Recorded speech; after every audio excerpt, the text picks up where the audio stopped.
너희는 성령을 따라 행하라. 그리하면 육체의 욕심을 이루지 아니하리라. 오늘 여러분들과 함께 나눌 말씀의 주제입니다. 지난 주간에 노회에서 주관하는 순교 유적지를 3곳 다녀왔습니다. 전남 영광군 염산면, 참고로 말하면 우리 김용관 집사님의 고향 동네입니다. 거기에 염산교회와 야월교회, 또 그리고 좀 떨어졌습니다마는 순천의 손양원 목사 순교기념관 3곳을 다녀왔습니다. 염산교회와 야월교회는 1908년 미국 남장로교회에서 파송한 유진벨 선교사님이 설립한 교회인데요, 두 교회는 일제강점기를 지나면서 핍박을 많이 당했지만 그러나 믿음을 지키고 교회를 잘 세워왔습니다. 그러다가 해방이 되고 신앙의 자유를 얻었지만 6.25 전쟁이 일어나면서 인민군과 빨치산이 들어닥치면서 큰 시련을 겪게 됩니다. 염산교회는 목사님과 장로님을 비롯한 77명이 순교를 당했고요. 다음 사진을 넘겨주세요. 그 전에 것도 조금 보고 넘어가면 좋겠어요. 네. 넘어가 주세요. 네. 77명이 순교를 했고요. 전 교인의 그 당시에 3분의 2에 해당하는 성도들이었습니다. 그리고 야월교회는 전 교인이 65명이었는데 모두 순교를 당했고 교회는 불태워졌습니다. 그 염산교회 앞마당에는 이렇게 순교지 성지라는 돌판이 있고요. 그리고 그 마당에는 2개의 묘가 나란히 있는데 그 교회의 목사님이었던 김방호 목사님, 그리고 김하순 사모님, 또 그 아들이 그 후에 전도사로 수고하다가 돌아가셨는데 함께 거기에 합장을 했고요. 또 하나의 묘는 그 교회를 위해 선신했던 허상 장로님과 부인 이순심 집사님의 묘였습니다. 그리고 또 한편에는 지금 보여지고 있는 큰 봉분에 이런 묘가 있는데요, 이 묘는 그때 당시 순교했던 33분의 그 유해를 함께 그렇게 합장했던 이런 묘입니다. 이 묘비에 지금 작은 글씨로 화면에는 잘 안 보입니다만은 이 묘비에 보면 이런 글이 쓰여 있습니다. 이들은 이 땅의 영화로운 삶보다는 저 천국을 소망하며 믿음을 지키다가 돌을 매달고 새끼줄에 묶인 채 수장당하고 구덩이에 생매장되고 죽창에 찔리고 몽둥이에 맞으며 목이 잘리면서도 천국을 바라보며 마지막 순간까지 기도하고 찬송을 부르다가 순교의 제물이 되었다. 이 글을 읽으면서 마음이 뭉클해지고 눈가가 촉촉해질 수밖에 없었습니다. 다른 이유가 아니라 예수 믿는다는 그 한 가지 이유로, 교회 다닌다는 한 가지 이유로 공산당과 또 공산 빨치산에 의해서 많은 성도들이 도망가지 못하도록 한 사람 한 사람 묶어놓으면 도망갈 수 있으니까 굴비처럼 엮었다는 거예요. 그리고 몽둥이를 가지고 후려치고 죽창으로 찌르고 또 칼로 심지어는 목을 자른 경우도 있고요. 그리고 그 성도들을 끌고서 그 교회 바로 아래가 그 바다입니다. 거기에 설도 앞바다인데요, 그 바다에 거기가 수문이 있었는데 그 수문 위에다가 세워놓고서는 밀어서 수장을 시켰다는 거예요. 굴비처럼 묶여진 채로 또 목에다가는 떠오르지 않도록 돌을 매달아서 그렇게 바닷속으로 밀어넣어서 수장을 시켰다는 것입니다. 그렇게 많은 사람들이 수장되기도 했고 또 구덩이를 파고 그냥 산채로 거기다 집어넣어서 생매장을 하고, 그러면서 이렇게 영광 지역에서만 197명의 순교자가 나왔다는 것입니다. 성도 여러분, 이런 순교의 유적지를 보면서 이제 올려도 되겠습니다. 참, 우리 한국 교회는 그냥 세워진 교회가 아니라 순교의 신앙이 밑거름이 돼서 세워진 교회다. 우리가 물려받은 신앙은 그냥 물려받은 신앙이 아니라는 것입니다. 내가 예수 믿을 때에는 편안하게 믿었을지 모르지만, 그러나 이 신앙이 우리에게까지 내려올 때에는 이렇게 수많은 사람들의 헌신과 또 순교의 피가 있었기 때문에 예수 그리스도의 복음이 우리에게까지 전해지고, 우리도 예수 믿을 수 있고, 우리도 구원받을 수 있고, 우리도 하나님의 나라를 바라보며 소망을 가지고 살 수 있게 되었다는 것입니다. 성도 여러분, 이런 순교지를 보면서, 이런 믿음의 선배들을 보면서 우리의 신앙을 돌아보게 됩니다. 우리도 신앙생활 하되 그냥 하지 말고, 적당히 하지 말고, 대충 하지 말고, 좋을 때만 하지 말고, 순교의 정신을 100% 물려받지는 못할지라도 조금이라도 닮아가면서 내가 믿음을 지키고, 내 신앙의 자리를 지키고, 예배의 자리를 지키고, 헌신의 자리를 지키고, 내 신앙을 지켜나가면서 교회를 지켜나가고, 주께서 말씀하신 대로 하나님의 나라를 세워가는 거룩한 성도로 살아가야 될 줄로 믿습니다. 요한계시록을 보니까요, 순교자들에게, 순교의 신앙을 가지고 예배하고 헌신한 성도들에게 이런 놀라운 축복과 상급을 약속하고 있습니다. 요한계시록 2장 10절입니다. 너는 장차 받을 고난을 두려워하지 말지어다. 볼지어다 마귀가 장차 너희 가운데에서 몇 사람을 옥에 던져 시험을 받게 하리니 너희가 10일 동안 환난을 받으리라. 내가 죽도록 충성하라. 그리하면 내가 생명의 관을 내게 주리라. 요한계시록 14장 13절, 또 내가 들으니 하늘에서 음성이 나서 이르되 기록하라. 지금 이후로 주 안에서 죽는 자들은 복이 있도다 하시매, 성령이 이르시되 그러하다. 그들이 수고를 그치고 쉬리니 이는 그들의 행한 일이 따름이라 하시더라. 요한계시록 20장 4절, 또 내가 보니 예수를 증언함과 하나님의 말씀 때문에 목배임을 당한 자들의 영혼들과 또 짐승과 그의 우상에게 경배하지 아니하고 그들의 이마와 손에 그들의 표를 받지 아니한 자들이 살아서 그리스도와 더불어 1000년 동안 왕노릇하니 이는 첫째 부활이라. 이 첫째 부활에 참여하는 자들은 복이 있고 거룩하도다.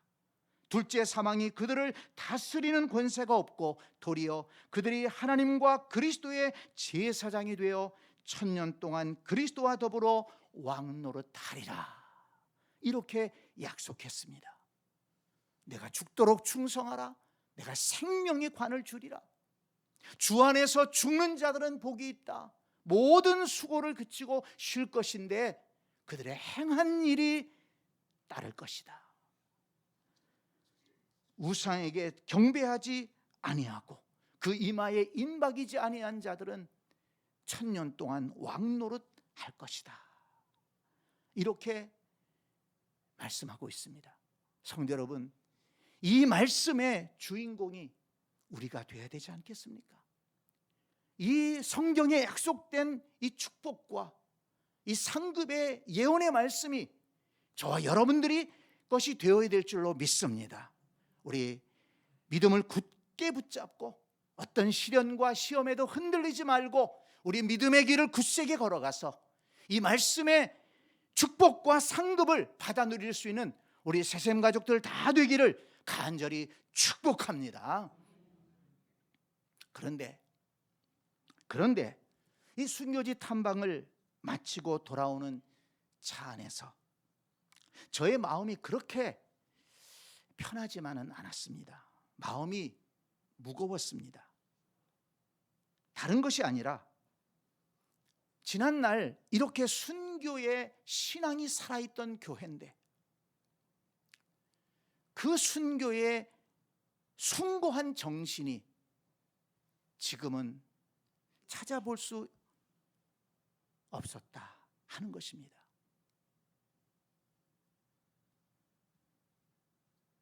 오늘날 그 교회들에는 순교의 역사는 있지만 순교의 유산이 흐르고 있지 않더라는 것입니다. 물론 제 개인적인 생각일지 모르겠습니다. 제가 잘못 판단했을 수 있습니다. 그러나 제가 안 들었으면 좋았을 뻔한 그런 이야기를 들었기 때문입니다. 그 새로 오신 목사님이 몇 년 전에 부임을 했는데 부임하고 보니까 거기에 장로님이 교인 몇 명과 함께 교회를 떠나서 그 가까운 곳에 또 교회를 세웠다는 것입니다. 그리고 또 우리가 거기 가서 식사를 했는데요, 그 설도항에 있는 그 식당을 경영하는 권사님은 또 교회를 떠나서 다른 교회를 다니는데, 그리고 교회를 떠나고서도 또 이 교회를 비방하고, 그래서 참 교회가 어렵다는 것입니다. 어떤 일 때문에 사단이 일어났는지는 모르겠어요. 자세한 내용을 알 턱이 없지요. 그렇지만 그 이야기를 들을 때 정말 마음이 아팠습니다. 분명한 것은 어느 때인가 어떤 문제 때문에 갈등이 있었을 것입니다. 그런데 그 갈등을 기도하면서 사랑으로 지혜로 잘 해결하지 못했고, 그 갈등이 다툼으로 발전됐고, 다툼이 미움으로, 미움이 분열로 귀결되었다는 것입니다. 그 작은 시골 마을에 그 순교의 역사가 있는 교회, 순교의 정신이 흘러야 될 교회가 다툼이 있고 미움이 있고 분열이 되고 비방하는 그런 형편에 있다는 것이 얼마나 마음이 아프던지요. 성도 여러분, 제가 이런 말씀을 굳이 얘기하는 것은 결코 그들을 비난하고자 하는 것이 아닙니다. 이 순교지에 이런 일들이 있었다, 그런 신앙을 본받자 그리고 끝났더라면, 그래, 우리도 그렇게 살아야지, 그런 믿음 가져야지, 그렇게 결론 지었다면 오히려 마음이 편했을 수 있습니다. 그렇지만 이런 교회의 치부와 같은 것을 왜 제가 굳이 말씀드리냐면, 그러면 우리는 지금 어떻게 신앙생활하고 있느냐, 나는 어떻게 신앙생활하고 있느냐, 이런 생각이 이어서 많이 들었기 때문입니다. 우리는 질문해야 됩니다. 우리는 예수 그리스도의 십자가의 복음과 그 숭고한 희생의 정신을 잘 물려받고, 그것을 믿을 뿐만 아니라 예수 그리스도의 십자가의 은혜를 믿을 뿐만 아니라 내 삶 속에서 그것을 실천하면서 그 사랑을 조금이라도 나타내면서 신앙생활하고 있는지 우리 자신에게 질문해야 된다는 것입니다. 예수 그리스도의 십자가의 사건이 역사적인 사건으로 끝나는 것이 아니라, 그렇습니다, 그 염산교회, 야월교회, 또 법성교회, 또 손양훈 목사님의 그 숭고한 사랑의 정신, 역사적으로 남아 있습니다. 그렇지만 그것이 역사적으로만 남아 있어서야 되겠습니까? 그 신앙이 우리 가슴 속에 흘러야 되지 않겠습니까? 역사로만 기념한다면 무슨 소용이 있겠습니까? 그것은 역사 유적지요, 관광지로서 끝나는 것입니다. 과연 우리가 신앙생활하면서 갈등이 있을 때 십자가의 사랑과 희생 정신으로 잘 해결해 나아가고 있는지 돌아보아야 될 것입니다. 문제가 생기고 의견이 갈리고 내가 무시당하고 자존심이 상하고 속상할 때 나는 어떻게 그 문제들을 풀어가고 있는가? 그렇게 문제들을 풀어가는 그 상황 속에 예수 그리스도의 십자가의 은혜가 흐르고 있는가? 우리는 돌이켜봐야 될 것입니다. 여러분, 생각해 보니까요, 우리가 신앙생활하다 갈등이 생길 때가 있지 않습니까? 문제가 생길 때가 있지 않습니까? 근데 여러분, 그때 필요한 것이 무엇입니까? 그때 필요한 것이 믿음입니다. 그때 필요한 것이 하나님의 말씀입니다. 그럴 때 믿음을 꺼내야 됩니다. 말씀을 꺼내야 됩니다. 그래서 내게 다가온 이 문제들, 인생의 문제, 신앙생활의 문제, 그것들을 믿음으로, 말씀으로 해결해 나가야 되지 않겠습니까?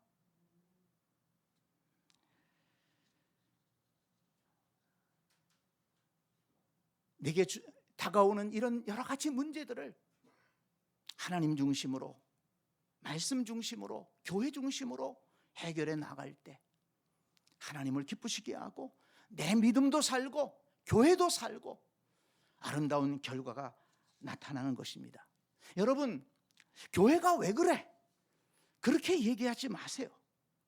어느 때나 어느 곳이나 누구에게나 갈등은 있을 수 있습니다. 왜냐하면 하나님께서 사람을 창조하실 때 다 똑같은 사람으로 만들지 않으셨습니다. 한 사람 한 사람 다 보세요. 성품이 다르고 성격이 다르고 또 자라온 환경도 다르고 좋아하는 것들이 다 다르지 않습니까? 좋아하는 음식도 다르고, 어떤 사람은 매운 거 좋아하는가 하면 매운 거 조금도 못 드시는 분이 있고요, 어떤 분은 또 좋아하는 옷이 다르잖아요. 각자 다르잖아요. 빨간색을 좋아하는 사람 있고 파란색을 좋아하는 사람 있고, 좋아하는 운동도 다르고 취미도 다르고 좋아하는 노래도 다릅니다. 어쩌면 그렇게 사람들마다 다 다른지 몰라요. 그러니 어떤 문제가 생겼을 때, 어떤 일을 해나갈 때 그냥 의견이 딱 맞아서 착착착착 그렇게 돼가든가요? 다 거기에 이 사람 의견 있고 이 사람 의견 있고, 저 사람 하는 것이 내가 못마땅하고 서로 일치 안 될 때가 많지 않습니까? 그 개성이 다 있어서 그래요. 서로의 생각이 다르기 때문이고 경험이 다르기 때문에 그렇습니다. 그런데 여러분, 그런 사람들이 모여서 교회가 되는 겁니다. 예수 그리스도를 믿고 예수 그리스도를 주님으로 믿고 그 주님께서 말씀하신 대로 우리가 살아가기 위해서 하나님을 예배하고 그 하나님의 말씀을 세상에 전하고 하나님의 나라를 세워가기 위해서 그렇게 서로 다른 사람들이 예수 그리스도라는 한 가지 이유 때문에 모인 곳이 교회입니다. 그러니까 교회도 갈등이 있을 수밖에 없는 거예요. 내 생각과 다른 일들이 벌어지는 일들이 허다한 겁니다. 부딪힐 때가 많은 것입니다. 그런데 중요한 것은 무엇입니까? 그때 갈등이 있을 때 믿음을 꺼내느냐, 내 속에서 말씀을 꺼내느냐.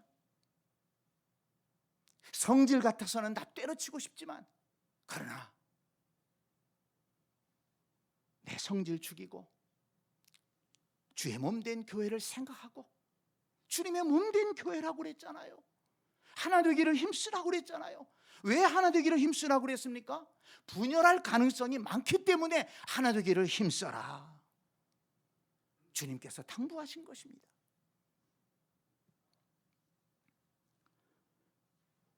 인내하면서 절제하면서 화내지 말고, 이 화내게 되면 더 이상 얘기가 안 되잖아요. 성질 부리지 말고, 주님 앞에서 주님 예배하는 곳에서 성질 부리면 되겠어요?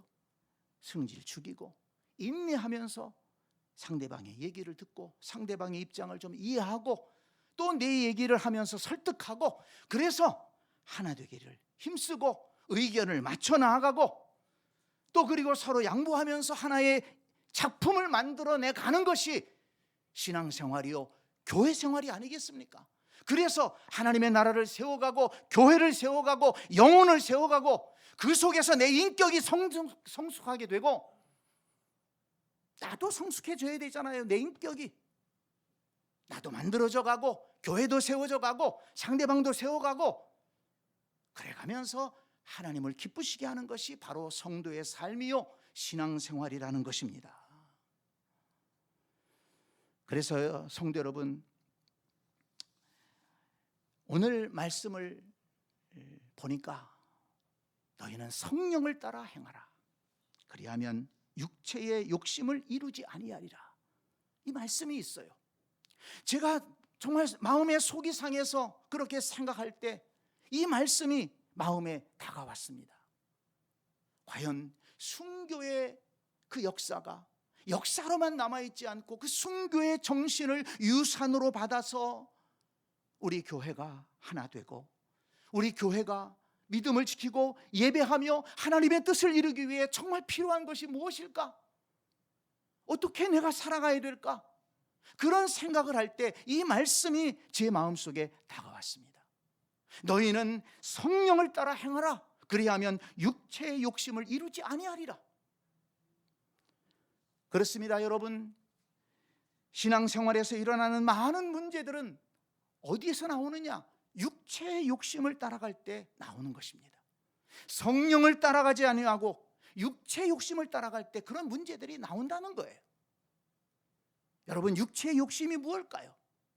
오늘 본문 말씀을 보게 되면 여러 가지가 나오는데요, 말씀을 읽고 묵상하고 정리해 보니까 세 가지로 정리할 수가 있습니다.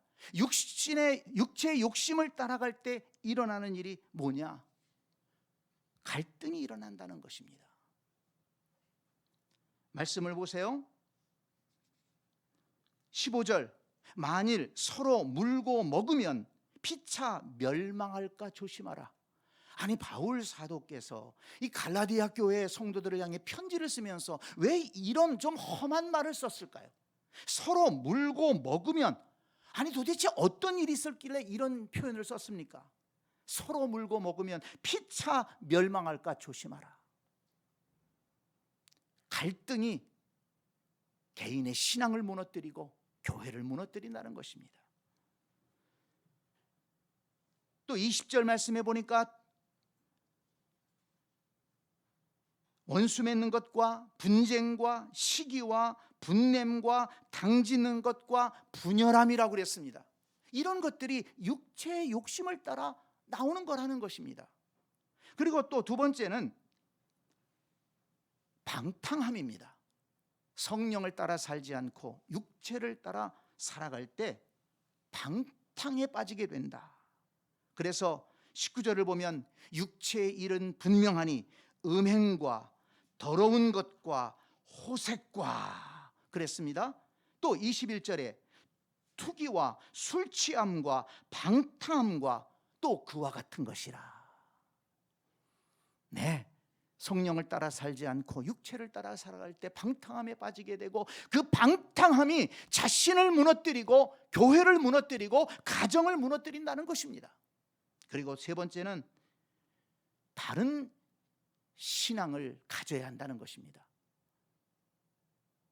성령을 따라 살지 않고 육체를 따라갈 때 잘못된 신앙에 빠질 수 있다는 것입니다. 그래서 우상 숭배와 주술과 또 이단과 이런 말씀이 나오잖아요.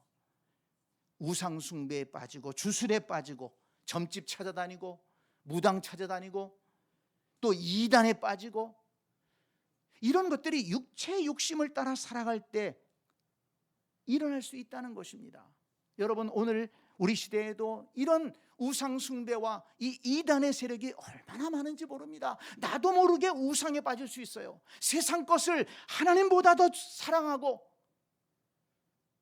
그 세상 것에 내 가진 것을 다 들여가면서 인생을 허비하는 사람들이 얼마나 많습니까?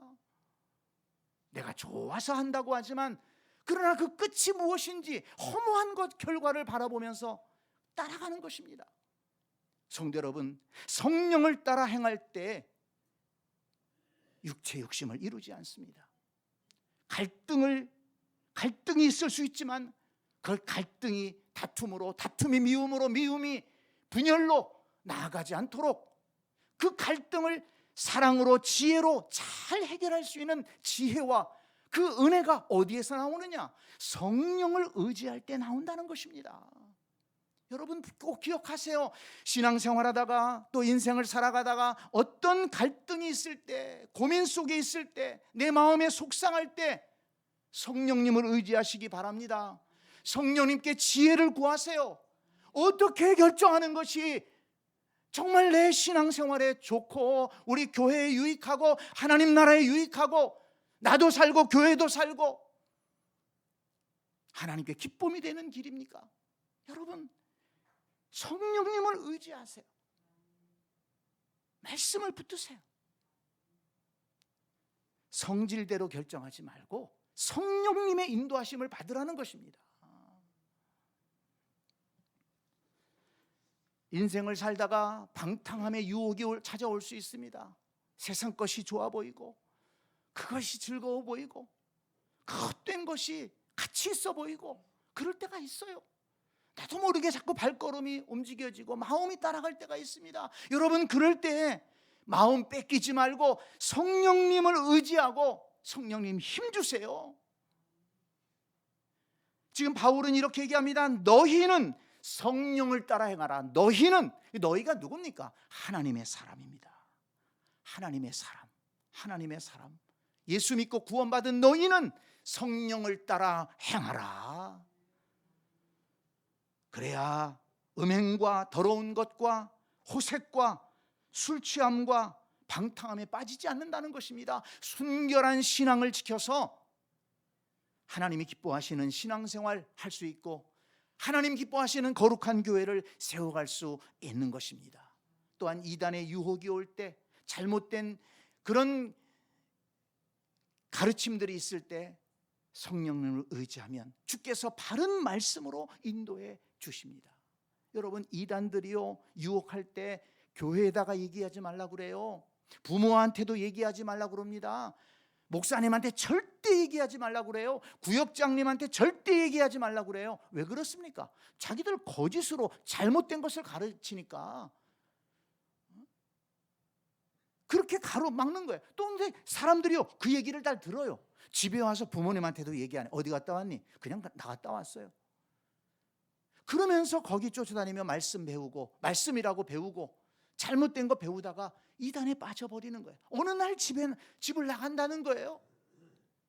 여러분, 이런 일들이 아이고 나는 괜찮아, 우리 집에는 없을 거야, 이렇게 생각하지 마시고 우리 시대에 정신 차리고 올바른 믿음 위에 우리의 신앙을 세워야 됩니다.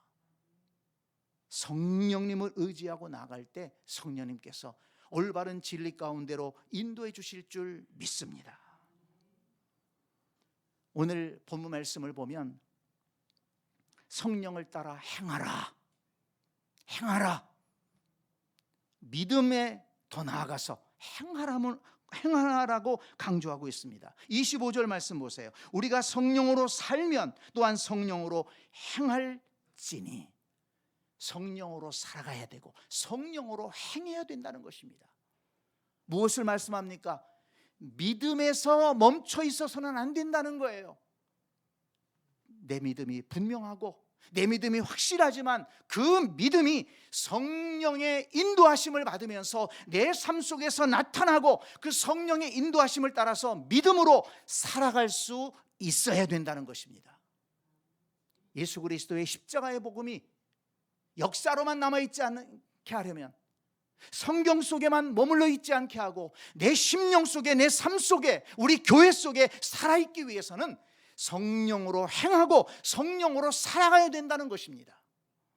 여러분, 저도 그렇지만 절대 교만하지 맙시다. 나는 안 그래, 나는 괜찮아. 다른 사람들 문제에는 지혜롭게 훈수도 잘 둡니다. 아이고 집사님 왜 그래요? 믿음으로 이겨야지. 참아, 절제해야지. 그래도 믿음으로 봉사하며 삽시다. 다른 사람 문제는 잘 훈수도 두고 조언도 하고 내가 기도해 줄게요, 격려도 하고. 그런데 내 문제에 닥치면 사람이 흔들린다는 거예요. 내 마음이 속상하면 어찌할 바를 모른다는 거예요.